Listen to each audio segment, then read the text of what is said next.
오늘 하나님 말씀을 같이 나눌 수 있게 되어서 너무 감사하고 또 기쁨이 있습니다. 할렐루야. 네, 벌써 2월 마지막 주일이 되었습니다. 세월 잘 가고 신속히 가고 날아간다 라고 하는 표현입니다. 오늘 말씀의 제목은 성경 독인가 약인가 라고 하는 주제입니다. 하나님의 말씀이 나를 살릴 수도 있고 죽일 수도 있다 라고 하는 그런 말씀이라는 것이죠. 우리는 무엇으로 사는가 3주째 계속 말씀을 전하고 있습니다. 그래서 우리는 입술로는 하나님의 말씀으로 산다고 하지만 실제적으로 이스라엘은 이 말씀을 깨닫기를 몇 년 걸렸다고요? 40년에 거쳐서 하나님이 교육하신 것입니다. 그래서 40년 동안 광야에서 배운 그 한 가지가 뭐였어요? 하나님의 입에서 나오는 말씀으로 산다. 마태복음 4장 4절에 기록되었을 때 사람이 떡으로만 사는 것이 아니요 하나님의 입으로부터 나오는 모든 말씀으로 살 것이라 하였느니라. 이 말씀을 40년에 거쳐서 하나님이 결론적으로 가르치시고 가나안 땅에 들어가도록 한 것입니다. 광야에서야 어쩔 수 없이 하나님의 입에서 나오는 말씀으로 살 수밖에 없었죠. 농사를 지을 수가 있어요. 자기들이 양떼를 키워서 어떻게 할 재간이 없습니다. 그래서 만나를 먹고 주님이 주시는 반석에서 물을 마시고 살았는데 문제는 이제 가나안 땅에 들어가게 되면 삶의 환경이 완전히 달라진다라고 하는 것이에요. 양을 치게 되고 또 농사를 짓게 되고 또 물고기를 잡아서 생활할 수가 있을 터인데 그때 그들은 무엇으로 사는가라고 이야기했습니다. 자기들이 농사지은 그 소출로 내가 일하고 월급 받은 그걸로 사는 것이 아니고 하나님께서 심은 대로 거두게 하시고 또 일하면서 재능들을 주신 그 능력으로 하나님의 말씀의 보장으로 살아가는 것을 잊지 말라라고 그렇게 말씀하는 거죠. 네가 부자가 되든지 가난한 자가 되든지 하나님이 우리를 먹여 세우신다 살리신다라고 하는 것을 잊지 말라. 여러분 어떻게 기억하고 계십니까? 여러분이 지금 부자가 되었을 때 아니면 여러분이 가난할 때 나는 무엇으로 살아간다고 여러분 마음 가운데 정말 확실하게 다짐하고 또 생각할 수 있습니까? 그렇다면 오늘 우리의 마음은 달라질 것입니다. 신명기 8장 12절에 내가 먹어서 배부르고 아름다운 집을 짓고 거주하게 되며 또 너 소와 내 소와 양이 번성하며 내 은금이 증식되며 내 소유가 다 풍부하게 될 때 내 마음이 교만하여 내 하나님 여호와를 잊어버릴까 염려하노라. 배부를 때 사람들은 누구를 생각하잖아요? 하나님을 생각하잖아요. 배부르면 배고플 때 생각은 잠시 그냥 추억입니다. 화장실 갈 때하고 나올 때 틀린 것 여러분 너무 많이 아실 거죠. 오늘 주님은 우리에게 걱정하는 것이에요. 너희가 수고하고 애써서 그렇게 거두어서 투자를 했더니 잘 되어서 장사를 했더니 재능이 좋아서 그걸로 내가 살아간다고 생각할까봐 마음이 교만해서 내가 건강하니까 나는 잘 살 것이라고 생각하는 사람들이 여전히 있다니까요. 그래서 주님이 걱정하신다. 신명기 8장 17절 18절에 그러나 내가 마음에 이르기를 내 능력과 내 손의 힘으로 내가 이 재물을 얻었다 말할 것이라. 사람들은 그렇게 해요. 여러분이 수고하였으니까 먹고 사는 것이고 수고하였으니까 집 짓고 지금 내가 집 페이먼트 내면서 지금 살아가고 있다고 다 생각할 것이에요. 내 하나님 여호와를 기억하라.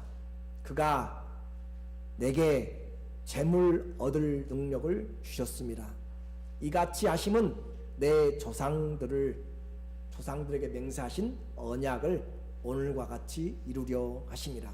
내가 오늘 심은 대로 거둔 것은 또 해와 달과 별이 시절을 쫓아서 절기를 쫓아서 나오고 그렇게 되어지는 것은 하나님이 무지개 언약을 통해서 노아에게 약속하신, 인류에게 약속하신 심고 거둠의 법칙 때문에 우리가 하는 것이지, 여러분이 잘나서 그것이 결과를 얻은 것이 아니다 라고 하는 것이에요. 내가 너희 조상들과 맺은 언약 때문에 이 땅에서 내가 너희를 지금 보존하고 있는 것이지 너희가 잘해서가 아니다 라고 하는 것을 제발 잊지 말라라고 오늘 성도들에게도 분명하게 이야기해요. 우리가 살고 기도하고 되어지는 것이 좋은 약을 먹어서 운동을 해서 어떤 지식이 있어서가 아니라 하나님이 살아갈 수 있는 힘과 은혜를 주셨기 때문이다 라고 그렇게 주님은 우리에게 말씀하시고 또 하십니다. 40년 동안 그것을 가르치셨어요. 여러분에게 또 저에게 가장 부유할 때도 하나님 없이 살 수 있다고 생각해서는 안 됩니다. 반대로 가장 힘들고 빈곤할 때에도 하나님을 의지하여서 사는 법을 배워야만 됩니다. 이렇게 극도의 40일의 금식을 통하여서 인생의 상황, 한계 상황 속에서 하나님의 말씀을 기억하여서 사단을 물리치자 마귀는 또 다른 시험을 하게 됩니다. 또 다른 시험. 이 땅에 사는 동안 시험은 지속됩니다. 한 가지 시험 잘 이겼다고 선줄로 생각하거든 우리는 실패하게 된 거죠. 넘어질까 조심하라 라고 이야기합니다. 주님이 하나님 말씀을 이렇게 이야기하니까 마귀도 이에는 이, 눈에는 눈 그렇게 생각하고 하나님의 말씀을 자기도 이제 기록해 인용해서 시험을 합니다. 그를 데리고 광야에서 예루살렘 성으로 데리고 가는 것이에요. 마태복음 4장 5절에 이에 마귀가 예수를 거룩한 성에 데려다가 성전 꼭대기에 세우고, 마태복음에서는 거룩한 성이라고 그렇게 이야기했고 또 누가복음에서는 예루살렘이다 라고 그렇게 이야기했습니다. 예루살렘의 거룩한 성이죠. 그래서 그곳에 성전 꼭대기에 세우고 그렇게 시험을 하게 돼요. 시험은 광야에서만 일어나는 것이 아니라 거룩한 성에서도 일어납니다. 시험은 힘들고 어려운 곳에서만 일어나는 것이 아니라 교회 한가운데서도 일어난다는 사실을 분명히 기억하시기 바랍니다. 이 땅에 사는 날 동안 시험은 끊어지지 않습니다. 그렇기 때문에 우리는 깨어 있어야 될 필요가 있는 것이에요. 바로 말씀을 들고 시험을 합니다. 6절의 이야기요.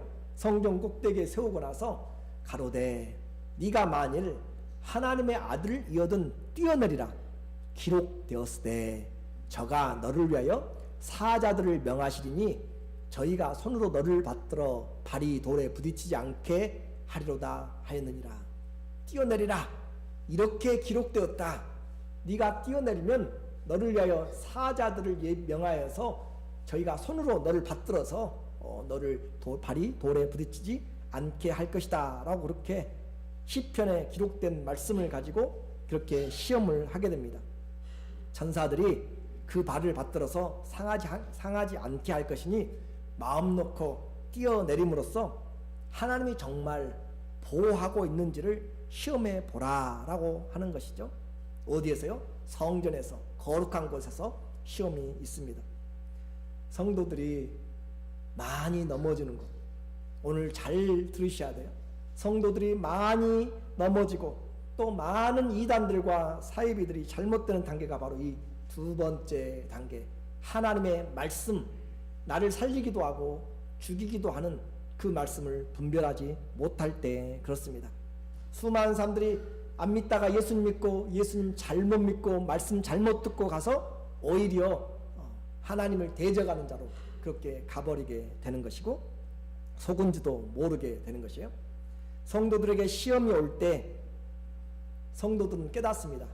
하나님의 말씀을 깨닫게 되는 것이에요. 또 반대로 사단도 하나님의 말씀을 우리로 하여금 깨닫도록 하나님의 말씀을 기억하도록 그렇게 생각나도록 하는 것입니다. 그러나 그 적용은 전부 다 여러분 스스로가 결정을 해야 됩니다.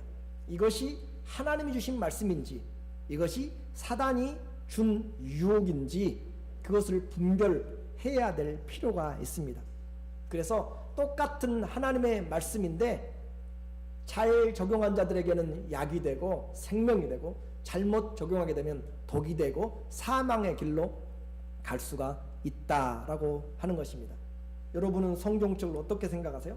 성경은 성령으로 기록된 하나님의 말씀인데 이 안에는 전체적으로는 하나님의 말씀에 안에 있지만 이 안에는 사탄의 말도 들어가 있고요. 그렇죠? 사단이 말하는 것, 아담에게 하와에게 먹으라 라고 이야기한 것은 사단의 말입니다. 그렇죠? 근데 어디에 기록되어 있어요? 성경에 기록되어 있어요. 사람들의 소리도 기록되어 있습니다. 베드로가 이야기하죠. 예수님 한쪽에 세워놓고 주여 그리하지 마옵소서.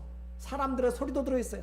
그런데 성령이 이 모든 것을 통하여서 우리로 하나님께서 무엇을 우리에게 깨닫게 하시는가 그걸 말씀하기 위해서 함께 기록되어 있기 때문에 그것을 분별해 내야 된다라고 하는 내용입니다. 그러므로 오늘 성도는 그 시험의 의도가 무엇인지 그 시험을 주는 자가 누구인지를 잘 보아야 돼요. 사단이 띄어내리라고 하는 그 시험의 의도는 능력을 보이라, 사역을 하되 힘들게 하지 말고 쉽게 하라라고 하는 것이죠. 기적으로 하면 좋습니다. 하나님 이 교회 못 채울 것 같아서 못 채웁니까? 하나님 우리 질병 못 낫게 할 것 같아서 못 낫게 우리가 걱정하는 것이에요? 그런 것이 아니죠. 기적의 길로 쉬운 길로 구원할 것 같으면 천지를 말씀으로 지으신 하나님께서 굳이 아들을 십자가에까지 올려놓고 죽이실 필요가 없습니다. 우리는 분명히 기적과 하나님의 말씀을 잘 분별해야 되고 하나님의 뜻을 분별해야 돼요. 굳이 십자가를 지고 섬기면서 종으로 그렇게 할 필요가 있느냐? 얼마든지 지금 이 거룩한 성전에 그곳에서 항상 사람들이 아침 저녁에 제사를 드리고 사람들이 있습니다. 이스라엘은 종교적인 나라예요. 그 성전은 항상 그 중심인 것이죠. 그곳에서 뛰어내리면 얼마나 많은 사람이 쳐다보겠어요. 그곳에서 뛰어내리는데 누가 받들어요? 천사들이 와서 받들어서 발이 돌에 닿지 않도록 받아서 내리면 완전 슈퍼맨이 따로 없는 것이고 정말 초능력자가 나타난 것이고 메시아가 나타난 것이죠. 이런 권세와 능력으로 고난 없이 얼마든지 할 수 있다라고 그렇게 이야기하는 것입니다. 성전 꼭대기에서 예수님이 뛰어내리지 않으면 어떻게 해야 돼요? 그곳에서 조심조심하게 긴 시간을 들여가지고 내려와야 됩니다.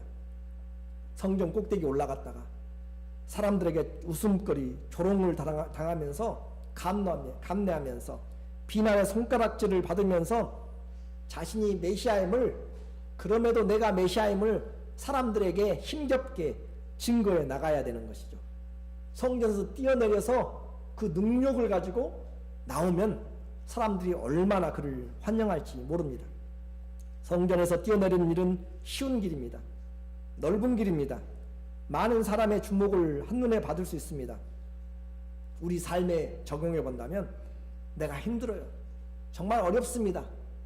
주님이 내 집을 좀 확 바꿔가지고 내가 살아갈 집을 좀 지어주시든지 내 병을 확실히 바꿔가지고 정말 건강하게 해주시든지 여러 형편들이 있어요. 직장이었는데 주님이 정말 남들 보기에 부러운 정말 하나님의 자녀는 이렇게 기도하니까 된다라고 그렇게 직장을 주시든지 이 상황에서 기적을 행하면 사람들이 믿고 잘 따라올 것 같아요. 그러나 다 사단의 생각이라는 것이죠. 그래서 우리는 사울도 예언하는 자 가운데 있었습니다. 오늘 본문은 시편 91편의 내용을 인용하고 있어요. 잘 보세요. 어떻게 사단이 성경을 우리에게 미혹해 하는지. 시편 91편 11절에 보면 그가 너를 위하여 그의 천사들을 명하사 내 모든 길에서 너를 지키게 하심이라. 그들이 그들의 손으로 너를 붙들어 발이 돌에 부딪지 않게 하리로다 했어요. 그런데 마태복음 4장 6절에서는 마귀가 인용하면서 저가 너를 위하여 그 사자들을 명하시리니 하고 나서 빨간 글씨로 들어있는 내 모든 길에서 너를 지키게 하심이라 라고 하는 것을 완전히 빼놓았습니다. 그래서 사자들을 명하시리니 저가 손으로 너를 받들어 발이 돌에 부딪히지 않게 하리로다. 그래서 이 시편 91편은 무슨 내용이냐? 전능하신 하나님께서 주님을 의지한 자들을 그가 어느 길로 가든지 그곳에서 항상 하나님이 지키신다. 내 모든 길에서. 하늘에서 뛰어내리는 것을 말한, 지금 성전에서 뛰어내리는 그 길을 말한 것이 아니라 우리의 인생에서 주님이 목자가 되셔서 이끌어 나가신다라고 하는 그것을 이야기하는데, 그것을 내 모든 길에서 너를 지키게 하심이라 라고 하는 것을 빼서 저가 손으로 너를 받들어서 지금 뛰어내리면 손으로 너를 받들어 가지고 너를 다치지 않게 하신다라고 그렇게 말씀하고 있다는 것이죠. 그래서 자신의 능력을 나타내고 하나님을 시험하라고 쓰여진 말씀이 전혀 아니죠. 인생을 살다 보면 저와 여러분도 그런 예수님 때문에, 이 말씀 때문에 생각이 들어요. 높은 빌딩에 가면 두렵습니다. 또 높은 산에 올라가면 이게 얼마나 높은지 낮은지 구별이 잘 안 가고 그냥 나도 모르게 뛰어내리고 싶은 그런 생각도 드는 사람도 있을 것이에요. 그럴 때 이곳에서 떨어져도 하나님의 자녀니까 하나님이 보호하시고 지키신다는 그런 사단의 유혹의 소리들을 듣게 된단 말이죠. 뛰어내려 봐라. 이곳에서 한번 뛰어내려 볼래? 하나님 너를 지켜주실 거야 라고 그렇게 소리를 듣게 됩니다. 하나님은 그렇게 일하시지 않는다라고 하는 것이에요. 만약 여러분이 빌딩에 올라가 가지고 이 말씀을 생각하면서 뛰어내리면 다 죽습니다. 산에 올라가서 뛰어내리면 다 다치고 죽습니다. 주 하나님을 잘못된 방법으로, 잘못된 말씀으로 시험하지 말라. 7절에 주님이, 마태복음 4장 7절에 예수께서 이르시되 또 기록되었을 때, 어떻게 기록됐어요? 또 기록되었을 때 주 너의 하나님을 시험하지 말라 하였느니라. 성경이 이 말씀을 사단이 생각나게 할 수 있어요. 그런데 또 성령이 이 말씀에 대해서 말한 것이 있습니다.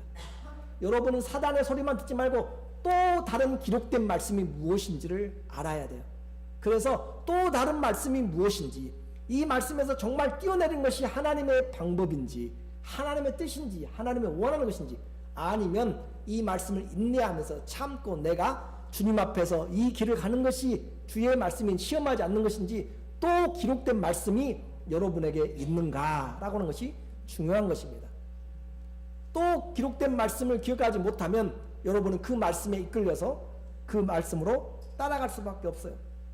기억해야 될 것은 사단은 한계가 있어요. 항상 성경 꼭대기까지 데려갈 수는 있습니다. 어떤 방법을 썼는지 모르겠어요. 데려갈 수는 있지만 뛰어내리는 당사자는 자신입니다. 이건 중요한 것이에요.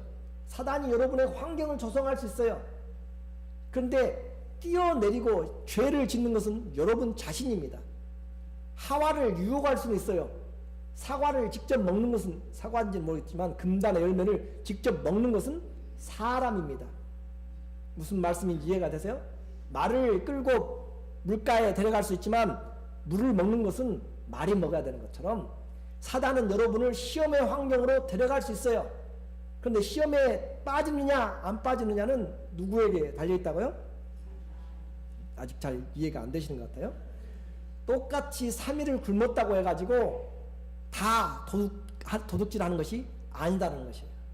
한 사람 배고파 죽겠으니까 일단 먹고 보자라고 호빵 가지고 도망갈 수 있어요. 그런데 한 사람 끝까지 그것을 지우면 부모와 또 그 잡히면 경찰에 된다는 감옥에 간다는 사실 때문에 끝까지 참고 그냥 견디는 사람이 있습니다.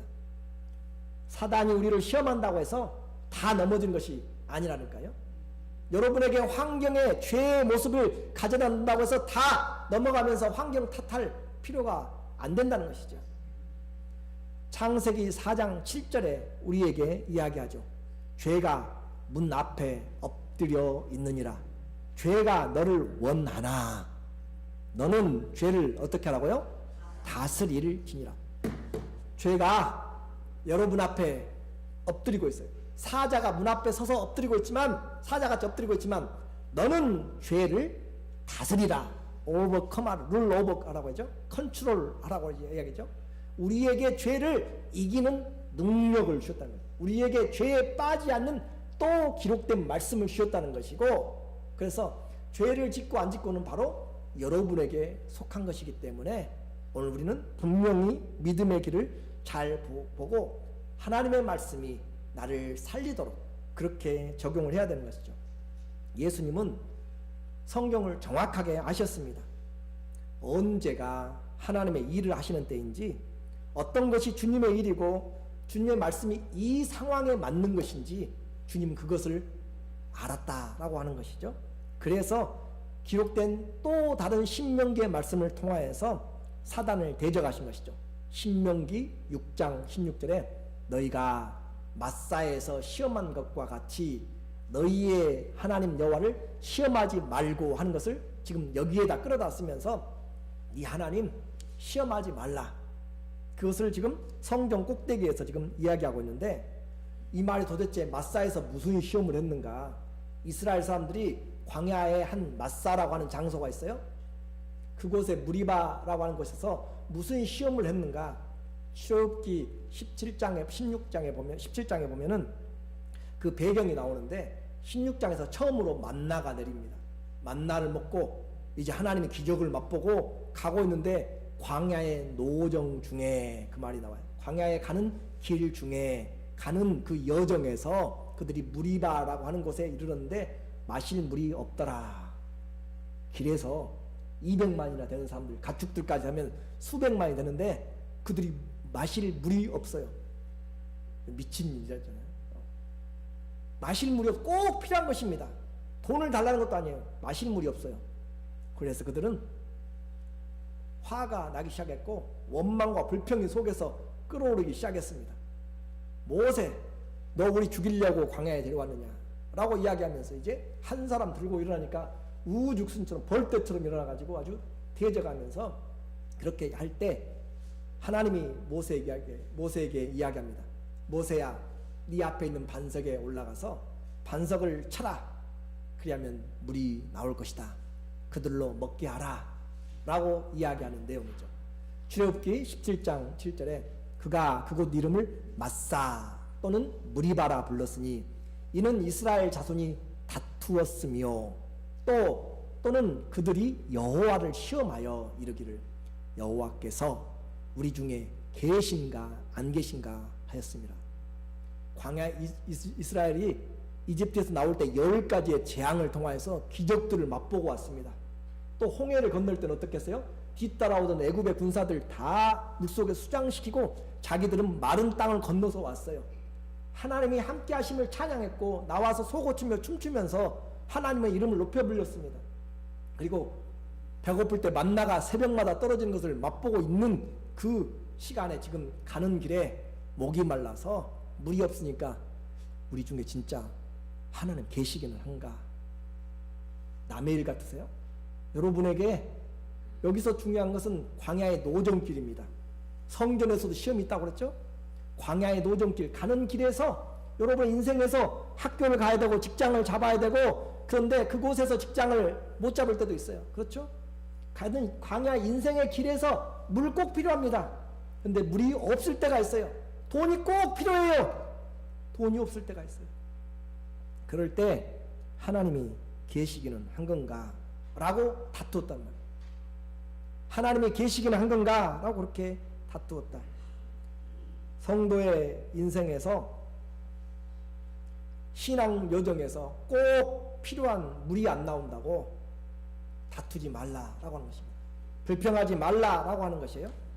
하나님이 계신지 안 계신지 의심하지 말고 시험하지 말라. 왜? 하나님은 알고 계시기 때문에. 하나님은 필요한 것이 없는 그런 상황에서, 지금 내가 필요한데 그것이 없어요. 그런 상황에서 지금 하나님은 우리 마음을 지금 보고 계신다. 마음이 어떠한지를 알고 계신다. 좋을 때는 예수님 잘 믿습니다. 그렇죠? 여러분 기도 응답되고 모든 것 잘 되고 그러면은 정말 여러분 같은 경우는 잘 매일 주일마다 열심히 또 새벽만 나와 살 수도 있어요. 그런데 그렇지 않을 때는 어떻게 할 것이냐? 하나님은 르비딤의 이곳에서 무리바의 목마른 현장 가운데서 성도의 모든 형편을 지금 보고 계십니다. 또한 성전 꼭대기에 올라가신 예수님의 상황도 주님이 하나님 아버지가 알고 계실까요? 모르고 계실까요? 잘 모르시겠어요? 하나님이 보고 계시고 알고 계십니다. 시험이 왔지만 반응은 달랐습니다. 이스라엘에게는 꼭 필요한 물이 없어서 그들은 들고 일어나서 데모하고 하나님이 계신가 안 계신가 하고 시험하였습니다. 하나님이 계신가 안 계신가 시험하였다고. 믿을 것인가 말 것인가 시험하였다고. 나를 사랑하는가 안 하는가 하나님을 시험했다고요. 그런데 예수님은 똑같은 시험의 상황에서 뛰어내리라 라고 하는 그런 상황에서 사역을 쉽게 할 수 있는 상황에서 예수님은 자기의 뜻대로 하지 않았습니다. 반응은 완전히 달랐다는 것이죠. 그래서 예수님은 그들은 비신앙인처럼 행동했지만 예수님은 자기 뜻대로 하지 않고 사단이 의심하는 것에 대해서 하나님을 시험하지 않음으로써 이겨내셨습니다. 하나님은 하나님의 뜻대로 일하십니다. 내 생각대로 움직이시는 분이 아니란 거죠. 내 기도에 내 마음대로 응답돼야만 그분이 하나님이라고 생각하는 것은 하나님을 잘못 알고 있습니다. 그래서 성경을 잘 알아야 돼요. 아무리 위기가 닥치고 이 위기가 주님의 뜻이고 영광이라면 우리는 그것이 주님이 주시는 삶이고 또 주님이 우리에게 주시는 인생이라는 것을 알아야 돼요. 성전 꼭대기에서 뛰어내려 기적을 행한다고 해서 그가 하나님의 자녀가